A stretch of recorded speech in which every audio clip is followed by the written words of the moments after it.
Hello friends नमस्कार। चलतु आज रेसिपीटी स्टार्ट करवा। आज रेसिपीटी हूँ पणस आलू कषा रेसिपी।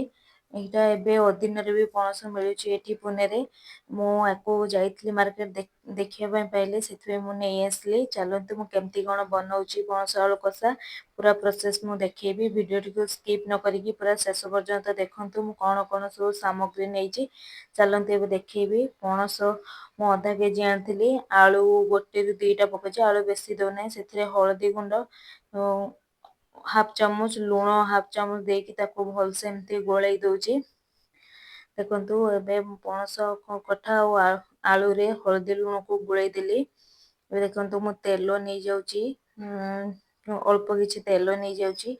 से जो पणस आलू को हलदी लुण गोल रखी छाणी एवं एमती अधा अधा कर छाणी पूरा तो हेनी छाणी हेनी अधा अधा कर छाणुची। देखो ये मु अल्प पकई या टिके चल चल एमती दबा टे आसले सीझी आसो कहीं छाणी देले टेस्ट बहुत भल आसता है। आपन चाहिए जदि तेल बेसी दरकार नहीं या सीझे भी दे पारे प्रेशर कुकर रे किंतु छाणी की रांधिले यार टेस्ट बहुत सुंदर आसता है। ये देखो यहाँ हो उठे देती देन ए आउ थे मुझे पकई देली सेटा भी हो जाइए उठे रखी। एवं आ गए कड़े नहीं जाऊँगी से 2 ରୁ 3 ଚାମଚ पाखा तेल नहीं जाइए से किसी चीनी पकेली।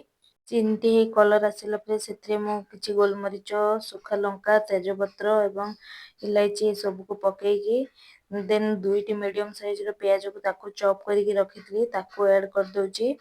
देन या चल दूची पियाज टी जल्दी होने हाफ चामच पाखापाखि लुण दे दूची। देखो एमती चलेबा पियाज टी गोल्डन ब्राउन कलर हवा पर्यंत एमती चलेबा टिके। देखो पियाज टी आमर हो आसलानी ऑलमोस्ट देखिए पियाज कलर केते सुंदर आसीगलानी पूरा रेड हो आसलानी।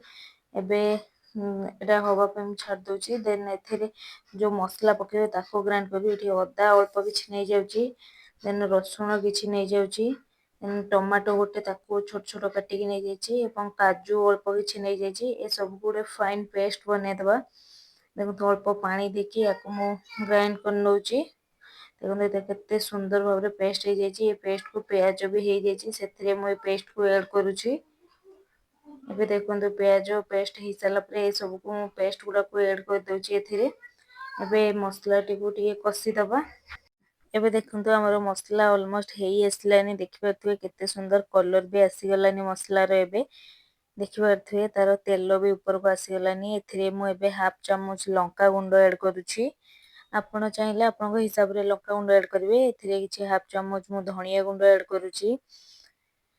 देन जीरा गुंड घर वाला जीरा गुंड एड करछि सेटा देवा द्वारा टेस्ट भी बहुत सुंदर लगता है। हाफ चामच मु हळदी गुंड एड करछि।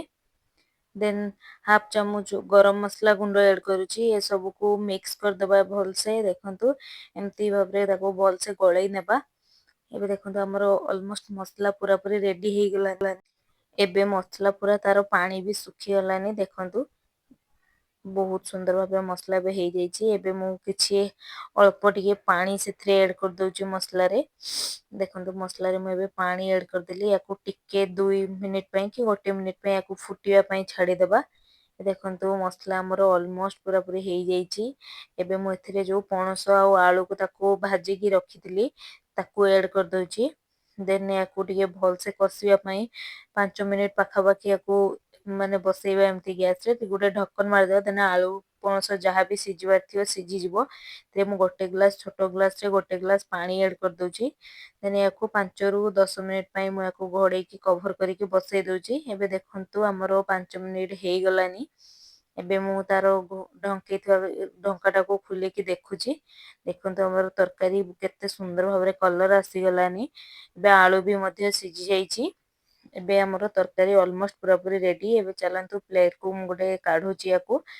देखंतु तो याकू भात सहित रोटी सहित आपण जोथरे भी खाई परिबे। पूरा रेस्टोरेंट स्टाइल रो हेइची पूरा टेस्ट भी बहुत सुंदर लागुची। देखो कलर भी केते सुंदर हेइची। देन मु एको प्लेट को गोटे काढी सला परे एथिरे मु किछि धनिया पत्र को काटी रखले ताको ऊपर ऐड कर दोछि। ई रेसिपी टाकू आपण निश्चित ट्राई करंतु एवं मते कमेंट रे जणांतु केमती कोन बनेइले। आ वीडियो टी भल लागिले मो चैनल को सब्सक्राइब करंतु।